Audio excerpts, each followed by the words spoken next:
അടുത്തത് നമുക്ക് ഒരു കവിതയാണ്. ഗുദ്സെ പ്യാർ എന്നാണ് കവിതയുടെ ഹെഡിങ്. ശോഭനാഥ് യാദവ് ആണ് കവിത എഴുതിയിരിക്കുന്നത്.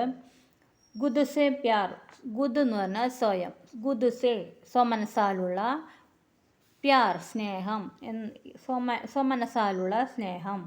പ്രകൃതി നമുക്ക് എല്ലാം നൽകുന്നുണ്ട്.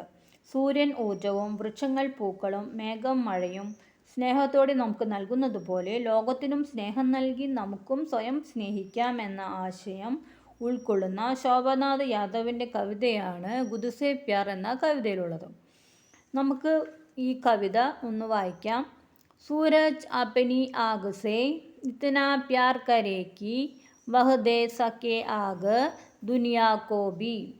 സൂരജ് എന്ന് പറഞ്ഞ സൂര്യൻ, അപ്നി തൻ്റെ, ആഗ് സേ തീ കൊണ്ട്, ഇവിടെ ആകുന്ന് ഉദ്ദേശിക്കുന്നത് സൂര്യൻ്റെ ഊർജമാണ്, ഊർജാസേ ഊർജം കൊണ്ട്, ഇത്തന പ്യാർ കരേക്ക് വഹ് ദേ സകേ ആഗ് ദുനിയാ കോ ഭി.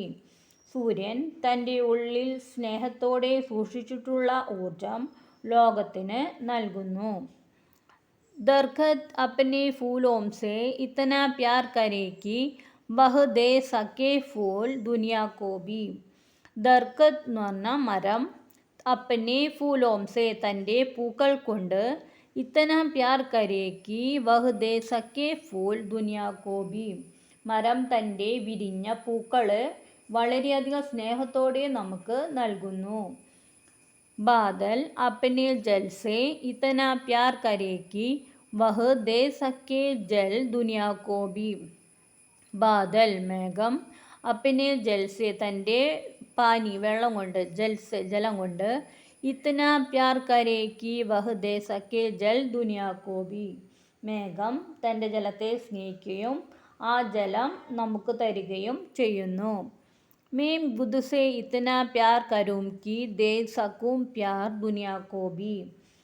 നമ്മളും സ്വയം സ്നേഹിക്കണം, എന്നിട്ട് ആ സ്നേഹം മറ്റുള്ളവർക്ക് നൽകണം. എല്ലാവരെയും സ്നേഹിക്കാനുള്ള പ്രേരണയാണ് ഈ കവിതയിൽ നിന്ന് നമുക്ക് ലഭിക്കുന്നത്.